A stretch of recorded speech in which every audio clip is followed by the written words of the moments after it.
Hola, mi querido amigo. ¿Estás listo para sumergirte en una historia donde el eco de un secreto ancestral, susurrado en la humillación más profunda, no solo derribó un imperio construido sobre la soberbia, sino que reescribió el mismísimo linaje de una fortuna que se creía intachable? Porque hoy te contaré cómo una frase, pronunciada con la calma de quien lo ha perdido todo, se convirtió en el sismo que desmoronó la arrogancia de un padre y reveló la verdad oculta de su propio pasado. En el fastuoso salón de subastas, justo cuando el martillo del tasador estaba a punto de caer sobre la desgastada joya de mi abuela, mi esposo, Ricardo, con el rostro descompuesto, escuchó la verdad más insospechada. Aquella humilde pieza, que tanto despreciaban, no solo era una reliquia de valor incalculable, sino el único testigo silencioso de Mildo, una promesa rota y un tesoro olvidado que reescribiría la historia de su propia familia, revelando una injusticia flagrante que se había perpetuado durante generaciones. Mi nombre es Elena Vargas, y durante años mi vida fue una sinfonía de silencios y sacrificios, una existencia marcada por la invisibilidad en un mundo que solo veía lo superficial. A mis 30 y pocos, ya llevaba sobre mis hombros el peso de una década de reveses. Mis manos, a pesar de su juventud, no eran delicadas ni perfectas. Estaban sutilmente marcadas por el trabajo manual y por el roce constante con los pocos objetos valiosos que aún conservaba de mi humilde pasado. Los hilos de mi costura, la suave superficie de la joya de mi abuela, el cristal de una fotografía antigua. La piel de mis nudillos se sentía ligeramente áspera, y mis uñas, aunque siempre pulcras, eran cortas y sin esmalte, un testimonio silencioso de mi lucha diaria. Mi ropa, aunque siempre limpia y cuidadosamente planchada, era simple, funcional, con los colores ligeramente desvaídos por innumerables lavados, una clara declaración de mi lugar en el mundo, el de quien se adapta, quien persevera en las sombras para mantener a flote la dignidad de su espíritu, mientras la opulencia se cierne a su alrededor. Nuestro hogar, la mansión de los Rosales, era en teoría mi hogar tras mi matrimonio con Ricardo Rosales, pero en realidad era una jaula dorada. Aunque inmensa y llena de lujos, yo habitaba un rincón de su grandeza, el ala de invitados que Ricardo y su familia me habían asignado, lejos de los espacios principales. Sus paredes, finas como el papel para la intimidad emocional, dejaban filtrar los ecos de la opulencia ajena, el murmullo constante de las fiestas nocturnas, el arrastre de los tacones de diseño sobre el mármol reluciente, los juicios susurrados. Dentro de mi rincón, sin embargo, el silencio era un refugio, un espacio de calma donde podía meditar sobre mi verdadera situación. Mi entorno inmediato era el de los rincones ignorados de esa vasta mansión, las esquinas donde se acumulaba el polvo que el servicio no llegaba a limpiar con la misma meticulosidad, la suciedad bajo los muebles de caoba pulida en los majestuosos salones, lugares donde yo, a pesar de mi estatus de esposa, me sentía una intrusa.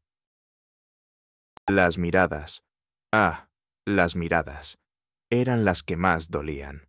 La madre de Ricardo, doña Carlota Rosales, una mujer de hierro forjada en el orgullo de su apellido, me observaba con una mezcla de desprecio velado y una incredulidad constante por cómo su hijo había osado casarse con alguien como yo. Su hermana, Beatriz, una socialité de gestos exagerados, me lanzaba miradas condescendientes, susurrando a sus amigas sobre mi curiosa simplicidad. Pobre Ricardo, tan apuesto y con esa advenediza, murmuraban algunas, sus palabras ahogadas en falsos suspiros detrás de sus abanicos de plumas. No tiene clase, no encaja. Es un gasto, no un aporte a la familia. Oía de otras, sus voces cargadas de juicio, como si mi origen humilde fuera una mancha indeleble que desfiguraba mi existencia y la de Ricardo. El nudo en mi garganta se apretaba con cada una de esas interacciones, un dolor silencioso que resonaba en lo más profundo de mi ser, una punzada que me recordaba la cruda injusticia de un mundo que juzgaba sin conocer el corazón. A veces, en una cena familiar en la imponente mansión de los Rosales, doña Carlota me ignoraba por completo durante horas, o me concedía una mirada fría, sin emoción, como si yo fuera parte del personal de servicio. O, incluso peor, hacía un comentario despectivo disfrazado de consejo. «Elena, eres una chica dulce, pero para que Ricardo prospere, necesita una esposa con conexiones, alguien que entienda el verdadero valor del capital, no solo del sentimental». Sus palabras, dichas con un tono suave pero cargado de veneno, eran un dardo directo a mi corazón. Yo, con la misma inescrutable calma que había aprendido a forjar a golpes de realidad, me mantenía erguida, mi cuerpo menudo absorbiendo la brusquedad como la tierra absorbe la lluvia, dejando que la humedad de la humillación se filtrara hasta mis huesos. Soy invisible, solo la esposa pobre, pensaba a menudo, mientras mis manos, tan callosas y marcadas por el trabajo invisible, se aferraban al delicado medallón de plata de mi abuela, como al único objeto que aún me concedía un propósito tangible, una forma de seguir adelante, una resistencia silenciosa a su desprecio.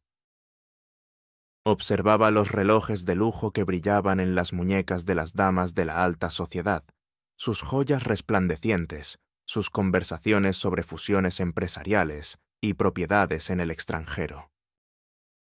Y contrastaba esa opulencia visible con la precariedad oculta de mis propios bolsillos, siempre escasos, pero llenos del amor por mi abuela y por la historia que ella me había legado.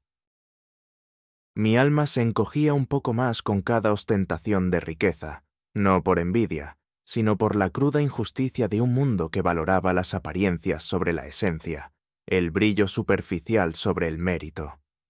Pero, ¿sabes qué, mi querido amigo? Detrás de esa apariencia de humildad, debajo de esas manos marcadas por el trabajo y esos ojos que a menudo reflejaban el cansancio, se escondía un tesoro, un conocimiento profundo, un don ancestral, una pasión que mi abuela me había inculcado desde niña. Antes de que la vida me trajera a la ciudad y me presentara a Ricardo, mi abuela, una mujer sencilla pero con una mente brillante, me había enseñado la intrincada historia de la gemología y la heráldica antigua. Yo había pasado mi infancia descifrando los secretos de viejos escudos familiares, memorizando las propiedades de las piedras preciosas y las historias de su procedencia. Poseía una memoria fotográfica para los detalles de las tallas, los engarces, los símbolos ocultos en las joyas antiguas. Era una experta en la autenticación de piezas históricas, un don que había permanecido oculto, subestimado por un mundo que solo confiaba en los certificados de los grandes joyeros y las tasaciones de las casas de subastas. Nadie sospechaba mi verdadero don, mi verdadera vocación, mi pasado ilustre en este campo. La gente, incluida la propia familia de Ricardo, creía que mis gustos por lo antiguo eran simples excentricidades, el producto de una educación rural.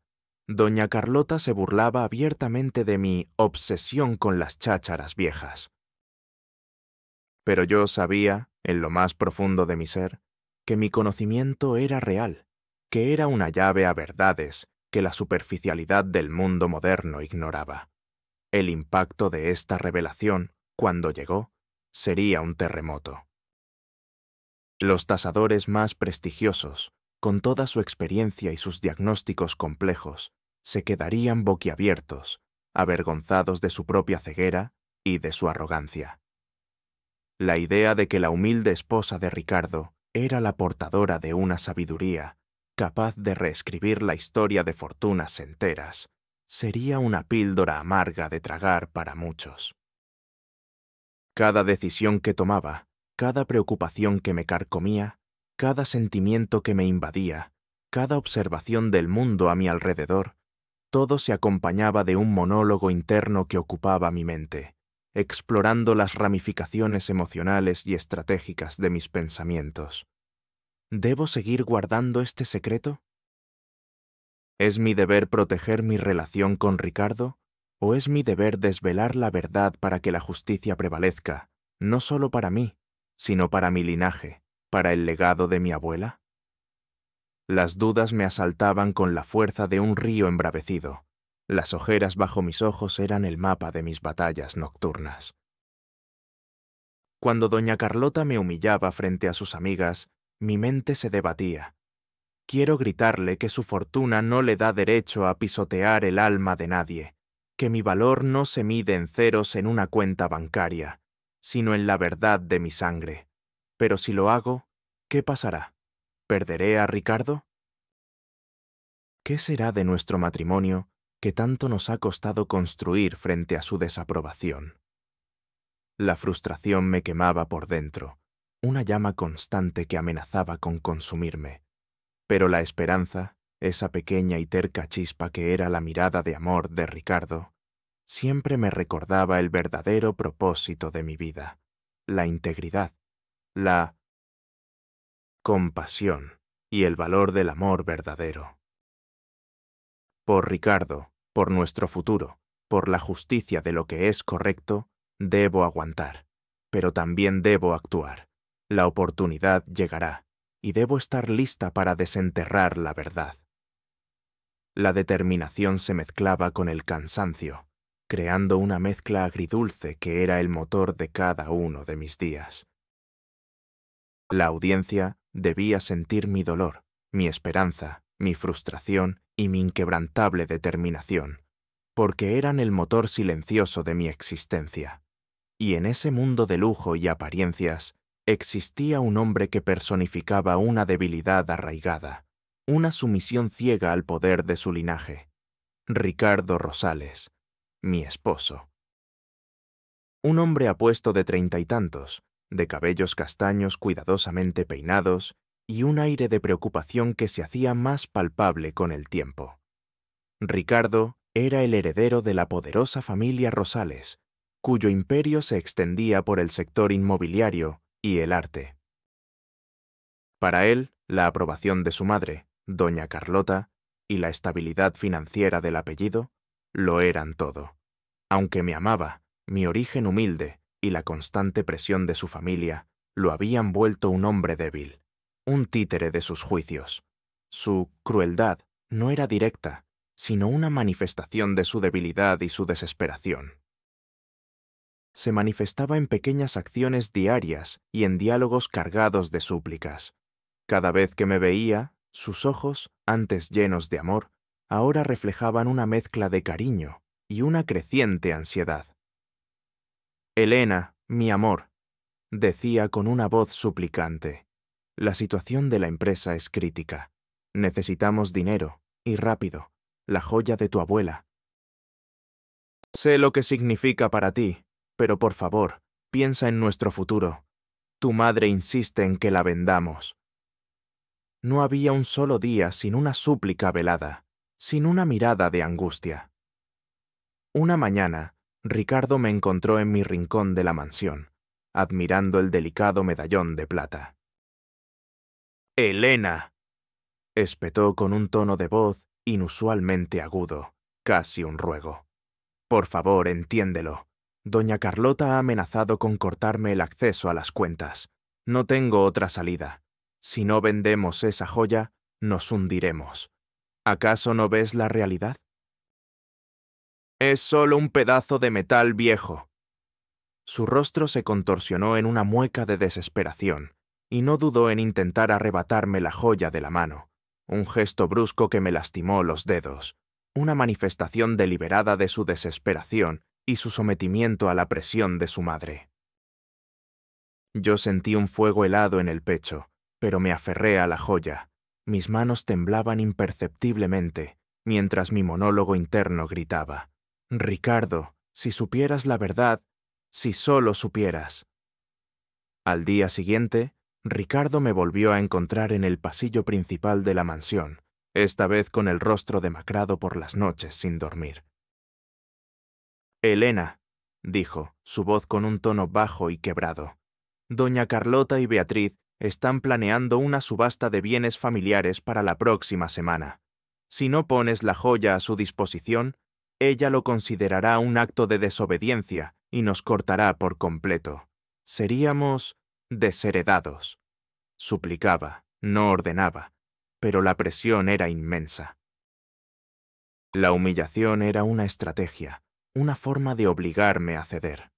Cada vez que repetía estos patrones de comportamiento, variaba los detalles, el matiz en su voz, el nivel de su desesperación, pero el objetivo era siempre el mismo: obligarme a vender el tesoro de mi abuela.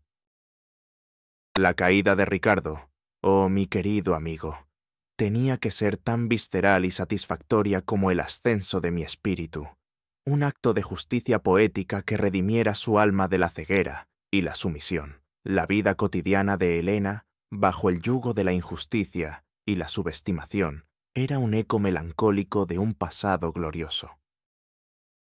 Cada mañana, mi día comenzaba con un ritual silencioso. A las 6 en punto, antes de que la vasta mansión de los Rosales cobrara vida con el murmullo del personal y el despertar de doña Carlota, yo me sentaba en mi pequeño rincón asignado, el ala de invitados. Desplegaba en la mesa de noche mi medallón de plata, la joya de mi abuela, y repasaba con mis dedos las intrincadas tallas, las insignias que solo yo conocía. Mis rutinas eran la de un reloj antiguo, desfasado con la velocidad del mundo moderno de los Rosales, pero ejecutada con una dignidad que ninguna humillación podía borrar. Luego venía la farsa, vestir el traje elegido para el día por la ama de llaves, un atuendo que, aunque caro, nunca se sentía mío. Mis tareas eran un simulacro de importancia: acompañar a Ricardo a eventos sociales, donde era constantemente evaluada y juzgada; asistir a cenas familiares, donde mi presencia era apenas tolerada; y sobre todo, mantenerme alejada de los asuntos importantes de la familia. Recorría los pasillos con mi paso lento, oyendo los comentarios al pasar de los empleados y los familiares sobre las últimas adquisiciones de arte de doña Carlota, las hazañas de Beatriz en las galas de caridad, los planes de Ricardo para un nuevo proyecto inmobiliario que, me susurraba, estaba en graves problemas financieros. Cada palabra, cada risa, cada murmullo, era un recordatorio constante de la distancia que me separaba de ese mundo que, irónicamente, ahora era mi hogar. «Esta chica es una carga para Ricardo», oía de una prima lejana en un pasillo.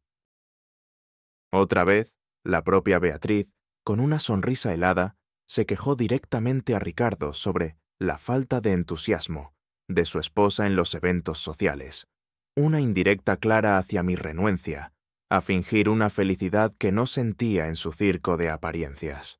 Estas palabras, aparentemente insignificantes, eran puñaladas lentas que se acumulaban. Yo sentía el ardor en mis ojos, pero me negaba a llorar. Mis labios se apretaban en una fina línea, una barrera contra la desesperación. Mi cuerpo se tensaba, mi corazón latía con un ritmo furioso, pero mi rostro permanecía impávido, una máscara de indiferencia que ocultaba la tormenta interna. El impacto acumulativo de estas pequeñas agresiones era agotador, drenando mi energía, pero al mismo tiempo forjando una resistencia de acero.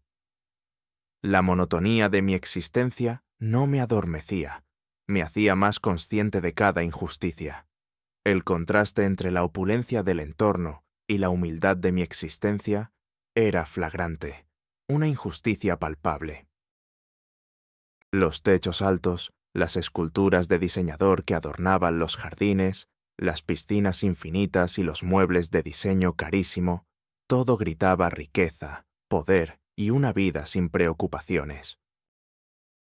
Yo, con mis manos marcadas por el trabajo y mi sencillez innata, Me movía como una pieza fuera de lugar en un museo de arte moderno, un objeto discordante en una obra de arte.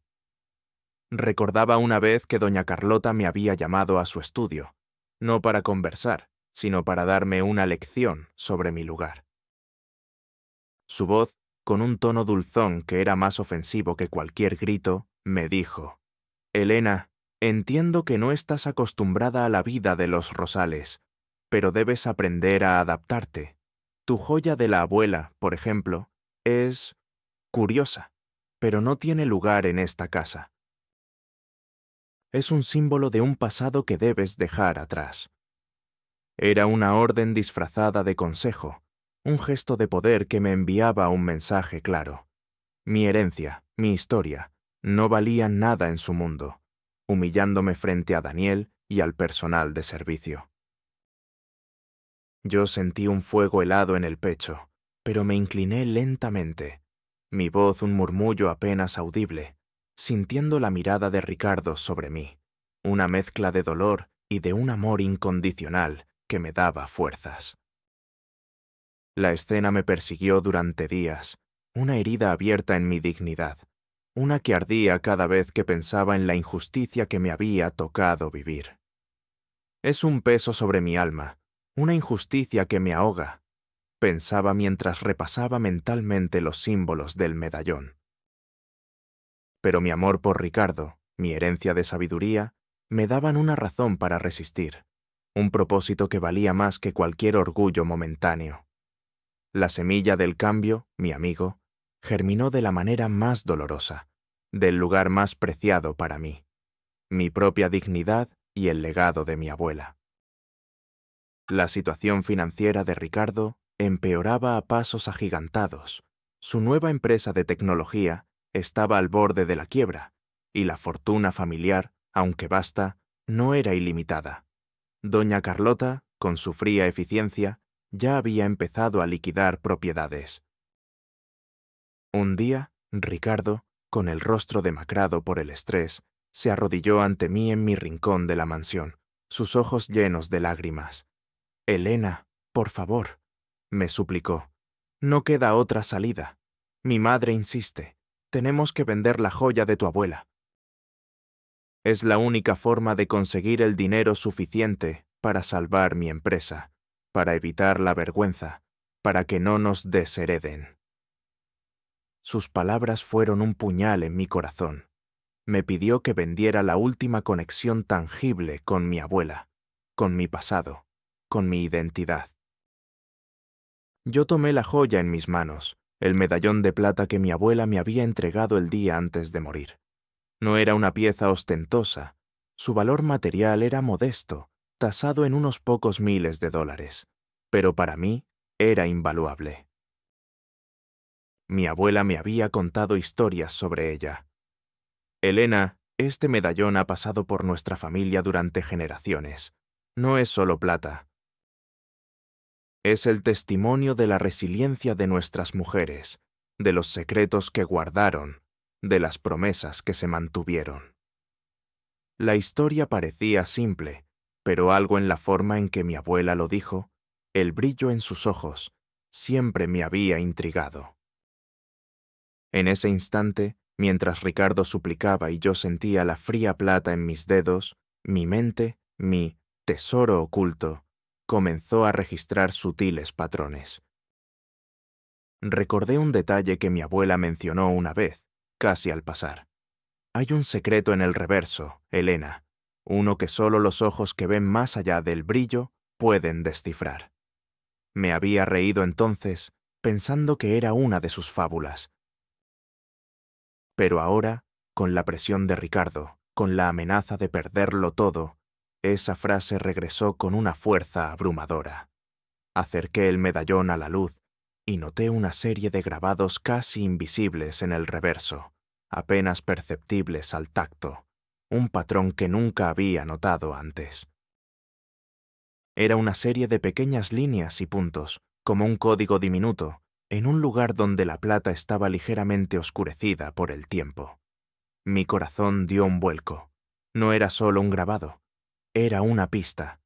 la confirmación de que mi tesoro oculto, mi verdadera sabiduría, era más relevante que nunca. En ese instante, una chispa, una idea apenas formada, encendió mi mente. Mi conocimiento de la heráldica antigua y de los códigos secretos en las joyas, dormido por años, se agitó con una fuerza abrumadora. No es una coincidencia, pensé. Es el destino. La joya de mi abuela no es solo un adorno, es un mapa. Y yo soy la única que tiene la llave para descifrarlo. La incredulidad inicial se mezcló con una punzada de esperanza tan intensa que casi me hizo llorar. Podría ser una ilusión, me dije, pero ¿y si no lo es? ¿Y si este es el momento de revelar la verdad no solo de mi don, sino del verdadero valor de mi linaje? La persistencia de la señal, la forma en que mi conocimiento ancestral se alzaba como la única solución al problema de Ricardo, me obligaba a considerarlo. Mis pensamientos internos se desbocaron. Una avalancha de preguntas y posibilidades. ¿Y si este era el momento para que mi don fuera reconocido, no por fama, sino por la vida de Ricardo, por la salvación de nuestro futuro? ¿Y si mi secreto era la única forma de salvar a la familia Rosales de la ruina? La sola idea me provocaba una mezcla de miedo y una excitación vertiginosa.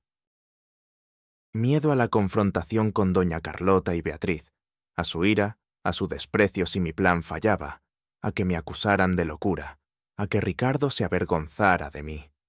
¿Y si el mundo no me creía, a mí, la humilde advenediza? El ridículo, la humillación, podrían ser peores que mi situación actual. Pero también una emoción abrumadora ante la posibilidad de demostrar mi valía, de usar mi verdadero talento para algo significativo, de no dejar que mi vida se perdiera en el olvido y que el hombre que amaba perdiera su fortuna y su dignidad por la ceguera de otros. Es hora de que el mundo sepa quién soy realmente. Por el amor que siento, por la justicia, por la verdad, debo intentarlo. La chispa de esperanza se convirtió en una llama voraz, una determinación férrea que me quemaba por dentro. No hay vuelta atrás. La verdad, Elena, siempre encuentra su camino. Y a veces se esconde en el lugar menos esperado. El proceso de mi transformación, de mi silenciosa metamorfosis de humilde esposa a guardiana de un secreto invaluable, fue un ballet meticuloso de investigación, preparación y una disciplina que creía haber perdido. Cada noche, después de que la vasta mansión de los Rosales se sumía en el silencio, mi pequeño rincón en el ala de invitados se transformaba en mi cuartel general de operaciones.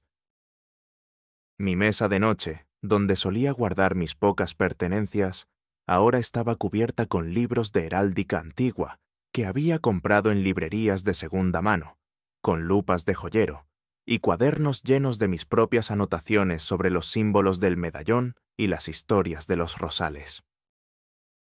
No resumía. Cada paso era vital, cada descubrimiento una pieza crucial.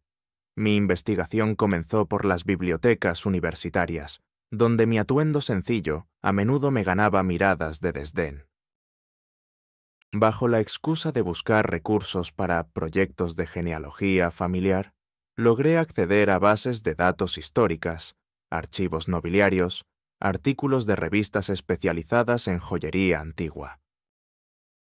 El polvo de esos viejos volúmenes, con su aroma a papel envejecido y conocimiento acumulado, se adhería a mis ropas, un contraste irónico con el olor a lujo que me acompañaba durante el día. Pasaba horas allí, rastreando cada línea, cada nombre, cada símbolo, buscando correlaciones entre la historia oficial de los Rosales y los misterios que el medallón parecía guardar.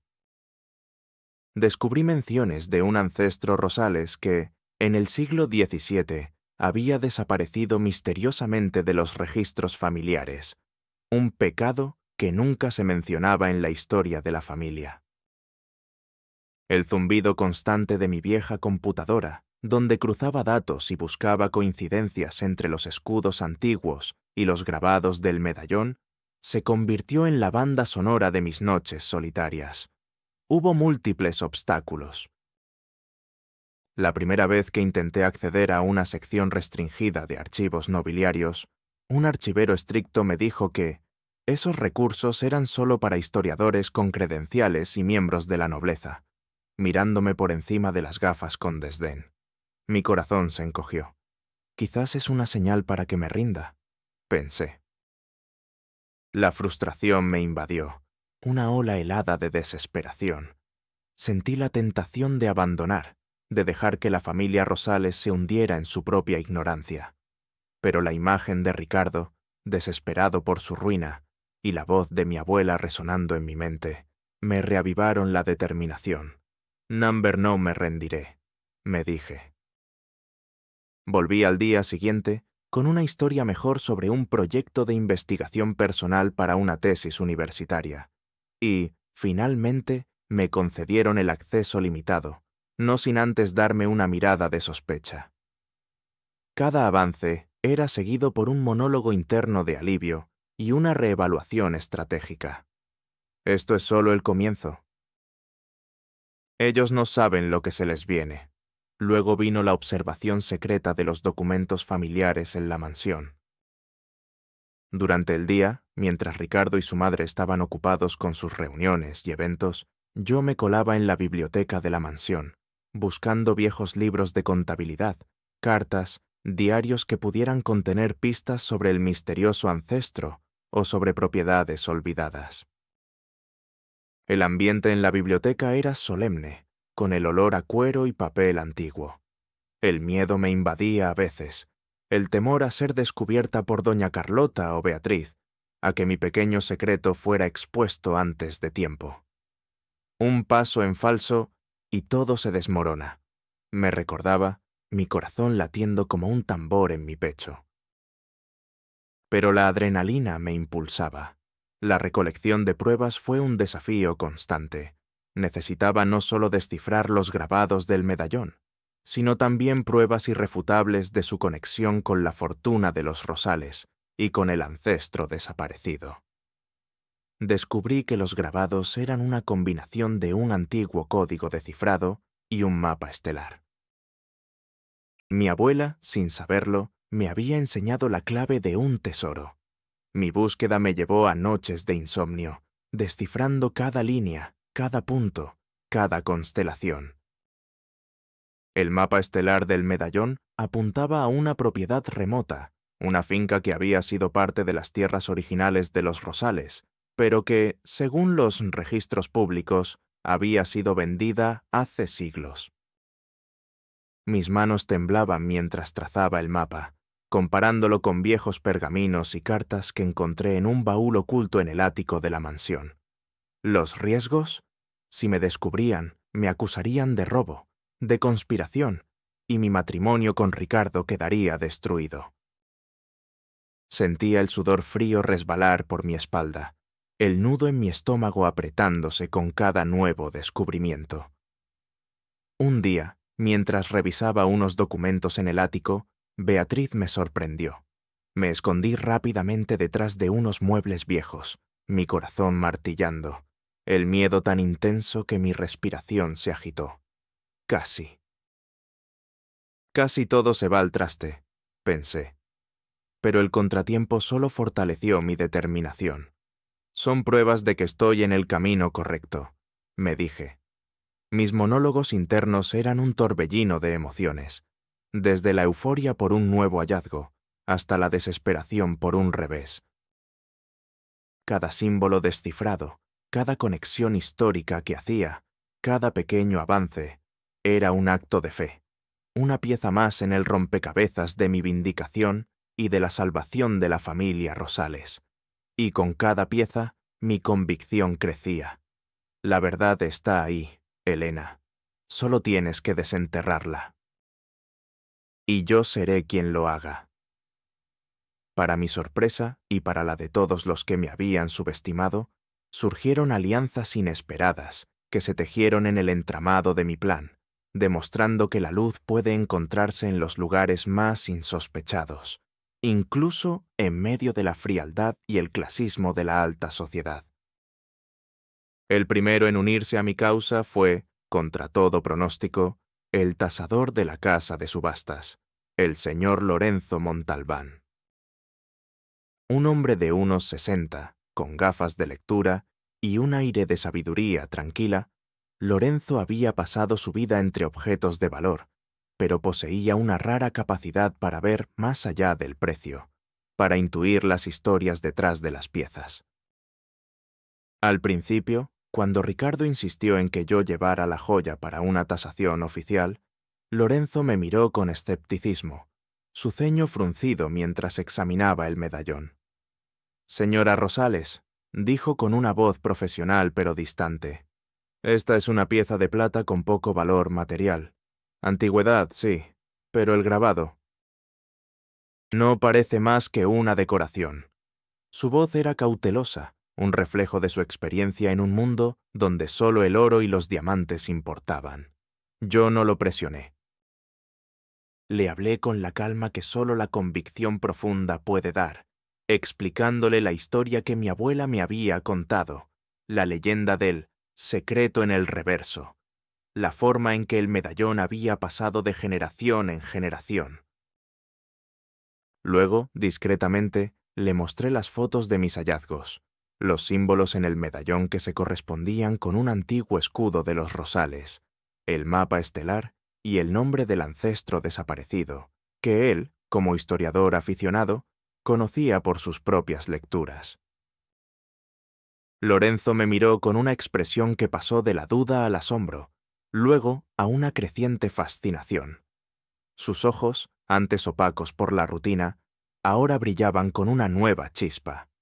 «Dios mío», susurró, examinando el medallón con una lupa más potente. Esto es un mapa estelar, y este escudo es el de los Rosales del siglo XVII. «No puedo creerlo. Usted no es solo una esposa, señora Rosales. Usted es una historiadora, una descifradora. Y este medallón es invaluable». Una lágrima solitaria rodó por mi mejilla, no de tristeza, sino de alivio. «Sí, señor Montalbán, y necesito su ayuda para que el mundo lo sepa. Para que la verdad salga a la luz». Fue en ese momento, en la discreta oficina de tasaciones, entre el aroma a papel viejo y el brillo de otras joyas, que nuestra confianza se forjó.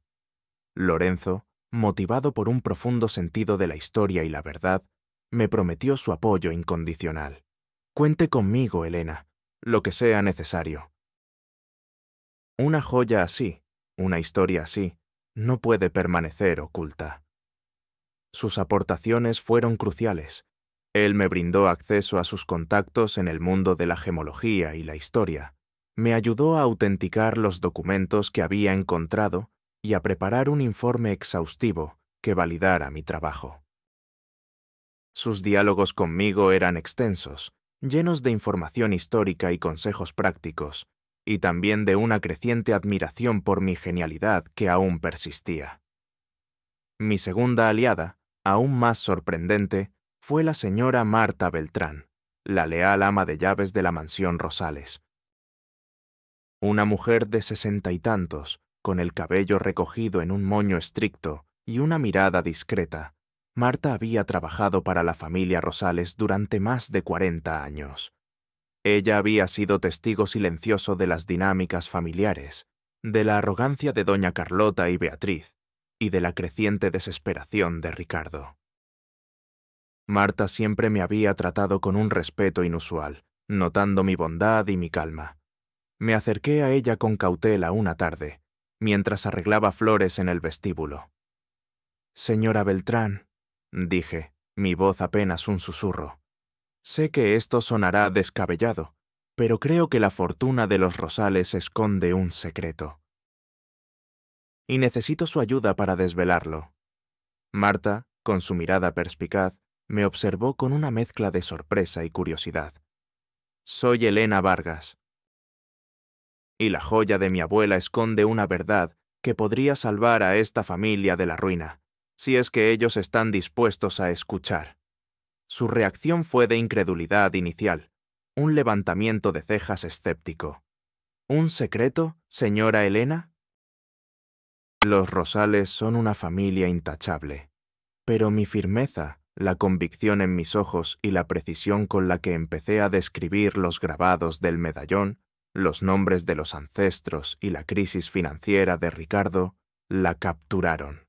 Le mostré las pruebas, las fotos de los grabados, los mapas estelares y el informe preliminar del señor Montalbán. La expresión en su rostro cambió drásticamente. De la incredulidad pasó al asombro, y de ahí a la chispa de la lealtad. «Dios mío», susurró Marta, «siempre supe que había algo más. El viejo Ricardo, el abuelo de mi esposo, solía hablar de un secreto familiar que protegería la casa si algún día llegaban tiempos difíciles. Siempre pensé que eran tonterías».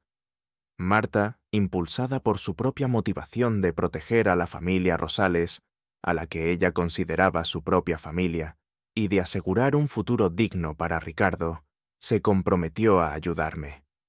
«Esto es muy grave, señora Elena, pero cuente conmigo.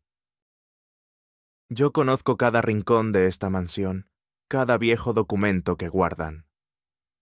Sus interacciones conmigo se volvieron secretas, reuniones furtivas en la cocina a altas horas de la noche, conversaciones en susurros mientras Ricardo y su madre dormían. Marta me daba consejos sobre cómo acceder a viejos archivos familiares, cómo moverme sin levantar sospechas en la mansión, y cómo presentar la información de forma que fuera irrefutable para la comunidad científica y para la familia Lombardi. La evolución de nuestra relación, de una esposa subestimada y una ama de llaves a dos cómplices en la búsqueda de la verdad, fue una de las recompensas más gratificantes de mi viaje. Sus diálogos, llenos de preguntas agudas y de un creciente respeto, alimentaban mi determinación. A medida que mi investigación avanzaba y mis alianzas se consolidaban, la tensión en la mansión Rosales se volvió palpable. Los antagonistas, liderados por doña Carlota y Beatriz, comenzaron a sentir la presión, un sutil, pero innegable, cambio en la atmósfera. Habían notado mis largas ausencias, mis conversaciones discretas y la creciente ansiedad de Ricardo. La situación financiera de Ricardo era crítica, y la venta de la joya de mi abuela se había convertido en el centro de todas las discusiones familiares. La primera confrontación menor llegó una tarde, cuando yo le mostraba a Ricardo un viejo mapa familiar que había encontrado en el ático, con una extraña marca que coincidía con uno de los grabados del medallón.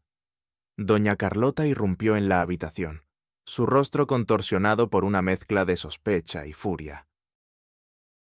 «¿Qué estás haciendo con esos viejos papeles, Elena? Y Ricardo, qué poca hombría tienes al permitir que esta mujer te distraiga con sus supersticiones. La joya debe venderse ya». Compón Emplacement espetó, su voz gélida. «Fuera de aquí, Elena. Vete a tu habitación y deja que Ricardo se ocupe de lo importante». Sus gestos eran bruscos, su cuerpo rígido. Ricardo, a mi lado, se puso tenso. Su mano tembló. Mi corazón, al principio, dio un vuelco, un instante de miedo que me recordó mi vulnerabilidad, mi dependencia de Ricardo. Pero esa chispa inicial de temor fue rápidamente reemplazada por una firmeza inesperada. «No son supersticiones, doña Carlota, es historia.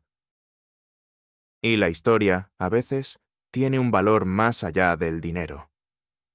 La observé directamente a los ojos, sin parpadear. Ella, sorprendida por mi audacia y mi tono, se dio la vuelta con un resoplido de desprecio, pero la semilla de la duda ya había sido sembrada en su mente. Su paranoia comenzó a crecer. Una segunda confrontación ocurrió días después. Beatriz me interceptó en el jardín, su voz ahora un susurro venenoso, su rostro peligrosamente cerca del mío. He oído rumores, Helena, rumores de que estás esparciendo fantasías sobre tesoros escondidos para evitar vender tu joya. ¿Crees que no me doy cuenta? Estás arruinando a mi hermano. Un paso en falso, y me encargaré de que te arrepientas de haberte casado con un Rosales. Te quedarás sin nada, y Ricardo te abandonará. Sus palabras apenas veladas eran una amenaza directa a mi reputación y a mi matrimonio. Sentí un escalofrío que me recorrió el alma. Mi primer instinto fue retroceder, de encogerme ante la magnitud de su maldad. Mis manos se cerraron en puños, mis uñas se clavaron en la carne. Pero mi monólogo interno fue un grito de guerra. No te doblegues, Helena, por tu verdad, por tu abuela, por Ricardo, no puedes ceder. Esta mujer solo teme perder lo que no ha ganado. Ella sabe que la verdad se acerca, y eso la aterroriza. Miré a Beatriz con una expresión fría, mi determinación grabada en cada fibra de mi ser. Mis fantasías, Beatriz, son la verdad que tú te niegas a ver, y mi arrepentimiento será el de haber guardado silencio tanto tiempo. La ruina de Ricardo no es mi culpa, sino la de quienes solo ven la superficie. Mi voz era baja, pero firme, con una autoridad que la descolocó. Ella parpadeó, su rostro se tiñó de un ligero pánico, el reconocimiento de que yo sabía más de lo que ella sospechaba. La desesperación creciente de doña Carlota y Beatriz era palpable. Empezaron a llamar a sus abogados, exigiendo que se forzara la venta de la joya, acusándome de obstrucción. Su paranoia aumentó. Habían contratado a investigadores privados para seguirme, buscando alguna debilidad, alguna prueba de que yo era una cazafortunas o una loca, pero ya era demasiado tarde. La tensión era un hilo estirado al máximo, a punto de romperse. Mi monólogo interno en esos momentos era crucial. Evaluaba cada riesgo, cada movimiento de mis antagonistas, planificando mi siguiente paso. Ellas están asustadas, eso es bueno. El miedo las hará cometer errores, y yo estaré lista para capitalizar cada uno de ellos. La verdad está a punto de explotar, y yo voy a ser la chispa. Mi resolución se había forjado en el fuego de la adversidad, y ahora estaba lista para encender la mecha, para desatar la revelación que cambiaría nuestras vidas para siempre. El clímax, mi querido amigo, fue una explosión que reverberó por los cimientos de la fortuna y el linaje, un punto de inflexión grabado en la memoria de todos los presentes. La escena se desarrolló en el fastuoso salón de subastas de la ciudad, un evento al que la familia Rosales, acorralada por las deudas de Ricardo, había sido forzada a vender algunas de sus propiedades y objetos de arte más valiosos para evitar la bancarrota. El ambiente inicial era de solemnidad y una tristeza palpable, mezclada con la expectación de los compradores. Los cuadros de maestros antiguos, las esculturas de bronce y las joyas de alta gama brillaban bajo la luz de los focos, pero el aire era denso con la tensión de la ruina inminente. Doña Carlota y Beatriz, con rostros contritos pero en el fondo aliviados por deshacerse de los problemas de Ricardo, ocupaban los asientos de honor. Ricardo, demacrado y con la mirada perdida, estaba a su lado. Yo, Helena Vargas, me sentaba discretamente en la parte trasera del salón, acompañada del señor Lorenzo Montalbán y la señora Marta Beltrán, mis aliados silenciosos. La joya de mi abuela, el medallón de plata, era la pieza final que se subastaría, una última humillación para mí. Cuando el subastador, un hombre corpulento de voz, resonante, presentó el medallón de plata, un murmullo de desdén recorrió la sala. Y ahora, damas y caballeros, una pieza curiosa, un medallón de plata antiguo, de valor sentimental para la familia Rosales, aunque su valor material es modesto. ¿Alguna puja inicial? El silencio fue la respuesta. El subastador tosió incómodo. Fue en ese momento, con una serenidad que parecía sobrenatural en medio del caos inminente, me puse de pie lentamente. Mi figura, modesta y sencilla, irradiaba una autoridad silenciosa. Ricardo, aunque nervioso, levantó la mirada hacia mí, sus ojos llenos de preguntas. Con todo respeto, señor subastador, comencé, mi voz clara y firme resonando en el vasto salón. La joya que tienen ante ustedes no es solo un medallón de plata modesto. Es el testimonio de una injusticia perpetuada por generaciones y la clave de una fortuna que el mundo ha olvidado. La sala se quedó en un silencio sepulcral. Los ojos de doña Carlota y Beatriz se abrieron con furia, sus bocas se abrieron para protestar. El subastador me miró con una mezcla de sorpresa e irritación. ¿Quién es usted, señorita? Esta es una subasta privada. Soy Elena Vargas, declaré, mi mirada fija en doña Carlota. Soy la esposa de Ricardo Rosales. Y lo que están a punto de vender por unas cuantas monedas es, en realidad, el mapa de la verdadera fortuna de su familia, un tesoro oculto y una promesa rota que ha marcado su linaje desde el siglo XVII. Acto seguido, con la ayuda del señor Montalbán, quien asintió con un gesto casi imperceptible, proyecté en las pantallas gigantes del salón una serie de imágenes. No eran los gráficos de ventas ni los informes financieros, sino los grabados del medallón ampliados, superpuestos con mapas antiguos y documentos genealógicos. Este medallón, expliqué, mi voz vibrando con la verdad, contiene un código cifrado, un mapa estelar que apunta a una propiedad de los Rosales, una finca que se creyó vendida hace siglos.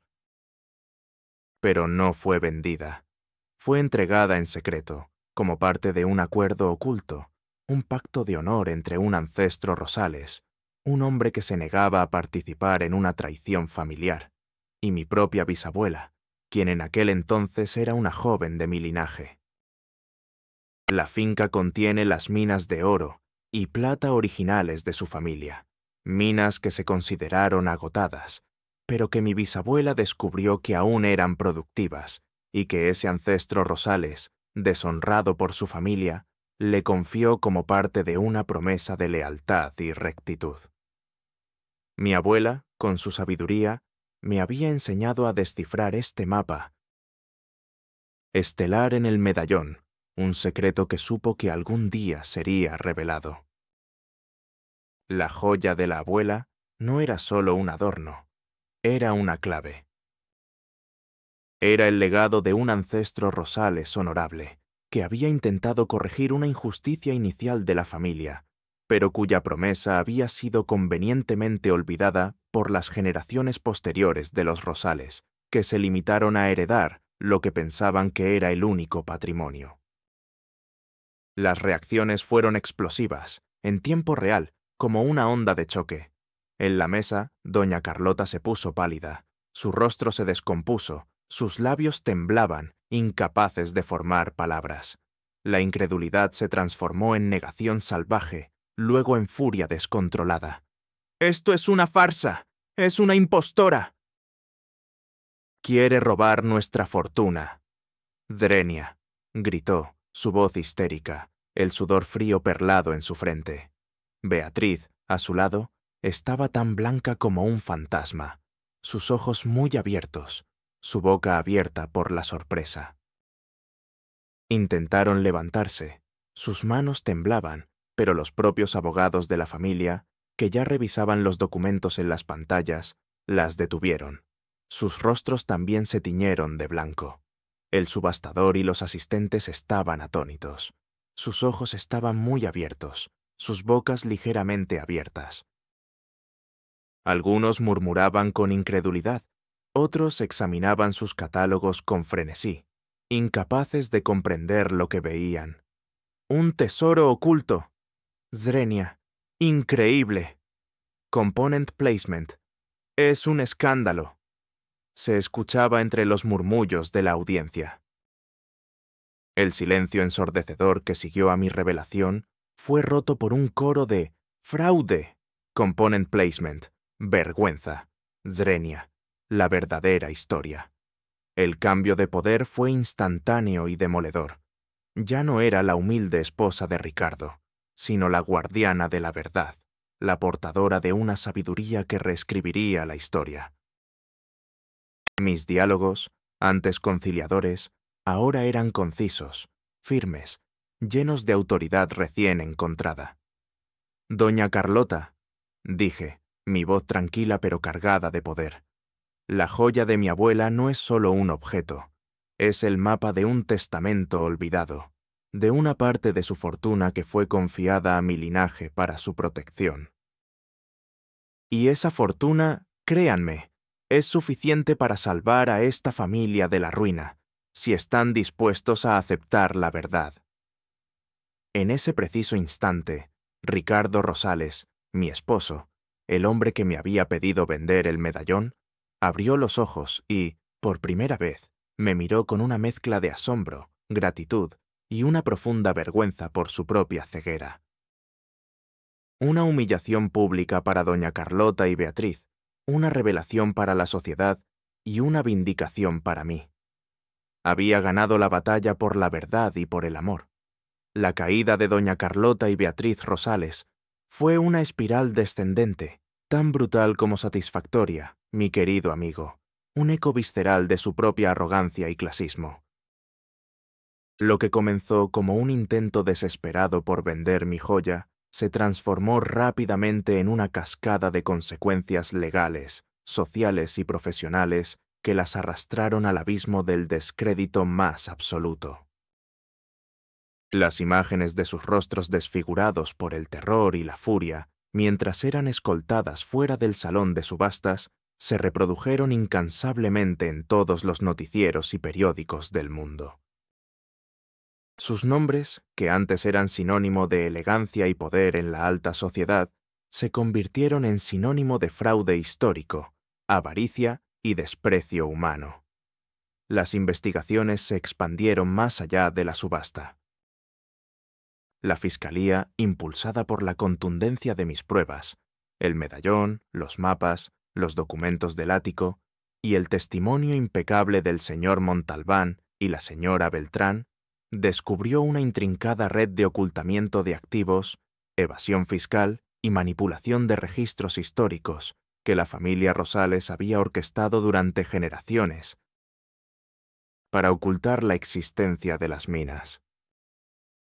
Se revelaron tratos turbios en otras propiedades y fundaciones donde tenían influencia, un imperio de engaño construido a base de su avaricia desmedida y su sed de mantener una imagen impoluta.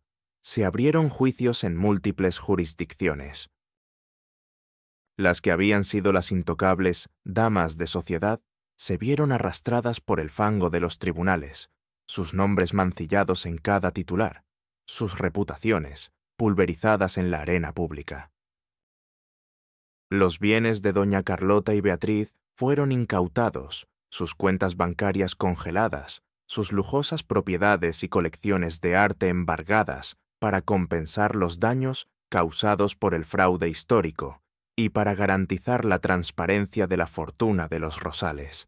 De la opulencia más descarada pasaron a la más humillante precariedad. Aunque no fueron a prisión, gracias a acuerdos legales y la colaboración forzada de Ricardo, su nueva realidad era la de vivir con una pensión mínima, el estigma social de haber sido expuestas y el desprecio de la misma alta sociedad que antes las reverenciaba. Su arrogancia se derrumbó por completo, reemplazada por una desesperación visceral. Se las vio en la calle, comprando en tiendas de descuentos, sus rostros demacrados, sus cuerpos encorvados por el peso de la vergüenza. De las figuras imponentes y pulcras no quedaba más que una sombra, un espectro de su antiguo yo. Los que antes las reverenciaban y las adularon, ahora las evitaban, les daban la espalda, las borraron de sus vidas como si nunca hubieran existido. Su red de apoyo se desintegró, dejando al descubierto la fragilidad de su poder construido sobre la mentira y el clasismo. La humillación pública fue su cárcel, la soledad su castigo. La bancarrota de su alma era infinitamente más profunda que la de sus finanzas, una ruina que ninguna cantidad de dinero podía reparar, ni todo el poder del mundo podía ocultar. Mientras doña Carlota y Beatriz se hundían en el abismo de sus propias fechorías, mi vida, la de Elena Vargas, ascendía de las sombras hacia una luz resplandeciente, un triunfo que superó mis sueños más audaces. No fue un ascenso impulsado por la venganza, sino por la vindicación, la sanación y el inquebrantable deseo de reconstruir un legado basado en la compasión, la verdad y la justicia. El éxito no era solo mío, era de Ricardo, del señor Montalbán, de la señora Beltrán, de todos los que habían creído en la verdad y en el valor de una historia silenciada. Mi nuevo estatus profesional fue meteórico. La historia del medallón de la abuela y la mina de oro oculta se hizo viral, conmoviendo a millones y provocando un intenso debate sobre la historia y la ética en las grandes fortunas. Ricardo, completamente transformado por la experiencia, no solo me pidió perdón de rodillas, sino que, con el apoyo de sus abogados, renunció a la dirección de la empresa familiar, cediéndome el control de la parte de la fortuna que me correspondía por el medallón y que era suficiente para sanear el resto del imperio Rosales. Mi primera gran obra fue la creación de la Fundación Vargas Rosales, un nuevo modelo de negocio basado en la transparencia, la ética y la responsabilidad social. Yo fui nombrada CEO de esta nueva entidad, una posición que superaba con creces mis necesidades. Mi primera gran obra fue la supervisión de la explotación ética de las minas, utilizando las ganancias para la filantropía. Mi sanación emocional fue un proceso lento, pero profundamente gratificante. Dejé de sentirme una sombra. Cada vez que caminaba por la calle, la gente me saludaba con respeto, algunos incluso con lágrimas en los ojos. Las miradas de lástima o desprecio se habían transformado en miradas de asombro y reverencia. Mi modesto rincón en la mansión fue reemplazado por la dirección de la fundación, un espacio luminoso y espacioso, lleno de la energía de los proyectos que ahora impulsábamos y de la paz que finalmente habíamos encontrado. Ya no había necesidad de esconder mi talento. Mi nueva oficina, con vistas a la ciudad, no tenía el brillo frío del cristal, sino la calidez de los documentos históricos, de los planos de las minas, de las sonrisas de los beneficiarios, un reflejo de mi propia transformación. La paz interior, antes esquiva, ahora se asentaba en mí como una brisa suave y constante. El impacto en mi familia, la de Ricardo y la mía, fue inmenso. Ricardo, transformado por su experiencia, se convirtió en mi aliado más fiel, mi mano derecha en la fundación. Su amor por mí se profundizó, libre ya de las presiones de su madre y de la superficialidad de su mundo. Nuestro matrimonio floreció como nunca antes, y nuestra boda, esta vez una celebración íntima y sincera, fue un testimonio de amor, resiliencia y una nueva era para ambos. Ricardo se convirtió en un mentor para los jóvenes de la fundación, guiándolos no solo en los negocios, sino en los valores humanos que había redescubierto. Mi nueva posición me permitió trascender el éxito personal para abrazar un propósito mayor, la filantropía y el legado. La Fundación Vargas Rosales, creada con la fortuna de las minas reveladas por el medallón, se dedicó a la restauración de sitios históricos olvidados, a la preservación de las tradiciones ancestrales y a programas de desarrollo económico sostenible para comunidades humildes, como mi pueblo natal. Lanzamos programas de becas para jóvenes talentos que querían estudiar historia, arqueología y gemología, asegurando que el conocimiento ancestral no se perdiera. La fundación se convirtió en un faro de esperanza, un lugar donde se creaban oportunidades y se inspiraban cambios positivos en la sociedad a una escala global. Tuve reencuentros significativos. Un día, en un evento benéfico organizado por la Fundación Vargas Rosales, me encontré con viejos amigos de la alta sociedad de Ricardo que me habían despreciado. Me miraron con vergüenza, admiración y un profundo arrepentimiento. «Elena», dijo una de ellas, su voz apenas un susurro, «nunca te valoramos. Perdónanos». Yo les sonreí, una sonrisa genuina, sin rencor. «La verdadera riqueza reside en el corazón», les respondí. Los tasadores de joyas que me habían desestimado ahora buscaban mi consejo y colaboración para autenticar piezas históricas. Incluso el personal de la mansión Rosales, que me veía como una igual, ahora me saludaba con una profunda inclinación de cabeza y una sonrisa sincera. Ya no era la esposa humilde, era la líder, la visionaria, la mujer que había demostrado que la dignidad y la justicia siempre prevalecen. Y así, mi querido amigo, la historia de Elena Vargas y la joya de su abuela se convirtió en un faro, un testimonio imperecedero de que la verdadera dignidad no reside en las apariencias ni en el poder adquirido, sino en la integridad del espíritu y la valentía de enfrentar las sombras del pasado. La lección de vida aprendida, grabada en cada proyecto de la Fundación Vargas Rosales y en cada vida tocada por su generosidad, resonó con cada nueva oportunidad creada, con cada injusticia reparada. Demostró, una vez más, que el verdadero valor de una persona no se mide por su posición social o su riqueza, sino por la profundidad de su sabiduría, la fortaleza de su carácter y la capacidad de ver el tesoro donde otros solo ven un pedazo de metal viejo. El legado duradero de Elena, la guardiana de la verdad, trascendió su propia existencia. Ella, que había sido una sombra, se convirtió en la luz que iluminó la oscuridad de la incomprensión y la ignorancia. Ricardo encontró redención y un propósito renovado. Su historia fue un testimonio viviente de que, a veces, la voz más poderosa surge del rincón más humilde y olvidado, y que el verdadero progreso comienza cuando nos atrevemos a limpiar no solo el polvo de los muebles, sino las manchas inmundas de la injusticia que se incrustan en el alma misma de una familia, de una sociedad, de una fortuna. Y así, la Fundación Vargas Rosales se convirtió en un faro de esperanza global, un ejemplo de cómo la perseverancia, la compasión y la inquebrantable búsqueda de la verdad pueden, de hecho, cambiar el mundo, una joya a la vez.